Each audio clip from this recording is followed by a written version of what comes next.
Supporters of former leader Joseph Kabila in DR Congo have won majority of the seats in the recently held governorship elections.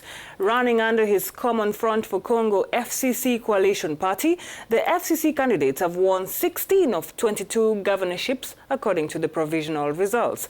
These results heap extra pressure on new President Felix Tshisekedi, whose Union for Democracy and Social Progress party and its allies won only one governorship in his native province of Kasai-Oriental. It should be noted that Kabila's coalition party already won comfortable majorities in both houses of parliament, as well as provincial assemblies in the December 30th polls. He is expected to form a coalition government with Tshisekedi, though it appears that Kabila will continue to have the upper hand in the country's politics. Africanews correspondent Patrice Sitera joins us from Kinshasa to update us on the results of this election and their implications. Hello, Patrice. According to results published by the Electoral Commission CENI, the big winner once again is the FCC of the former President Joseph Kabila. What do you think of this?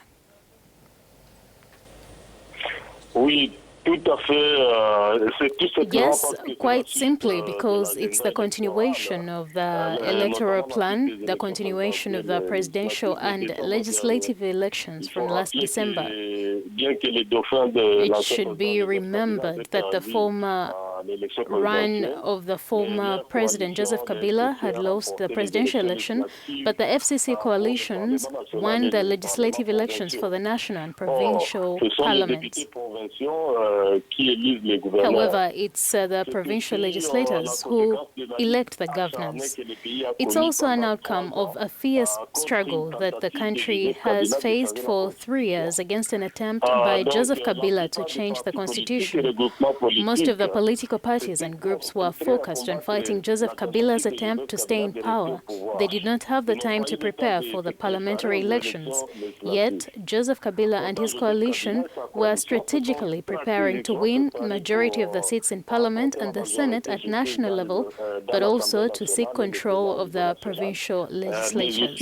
They were assisted by some of the voters who for the opposition candidate for the presidential elections, while they voted for Camp Kabila in power during the elections, and for various reasons, including ethno-tribal affinities and the lack of supervision, you would say, of opposition activists, as previously mentioned. Mais aussi il y a eu le manque d'encadrement des militants de l'opposition, comme indiqué auparavant. Patrice, 4 provinces are in the second round of voting and 2 did not participate in the vote. Could you explain this? Well, the provinces in a stalemate, such as the Chopo province in the northeast of the Democratic Republic of Congo and the Kasai province in the south center, are in this situation because a second round is needed for the vote.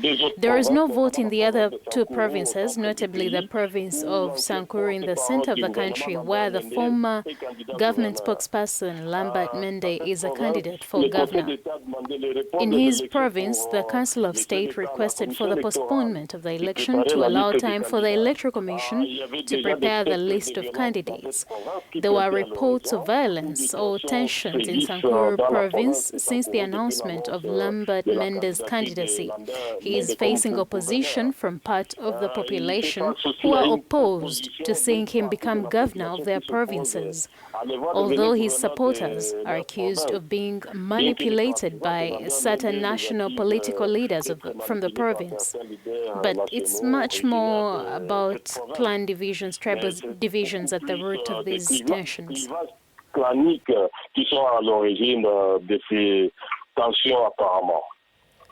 Well, after Parliament, the Senate and the provincial assemblies, the FCC now controls nearly 80% of the state. What margin of control is left for President Tshisekedi to exercise? Pour le gouverneur, le chef de l'État aura toujours une influence Most observers also remain skeptical about the gap of control that the new President Felix Tshisekedi will have, given that all the country's political institutions outside presidency are under the control of the supporters of his predecessor. But for the governors, the head of state will always have influence because the constitution recognizes his authority to suspend a governor in the event of a problem. However, newly elected governors know that any time there's turmoil in the event of bad governance, the head of state can have a say. With regard to other institutions, in particular the parliament, the head of state has power to dissolve parliament in event of persistent turmoil. But the constitution, to the new head of state, any dissolution of the parliament before a year from the date of his assumption of office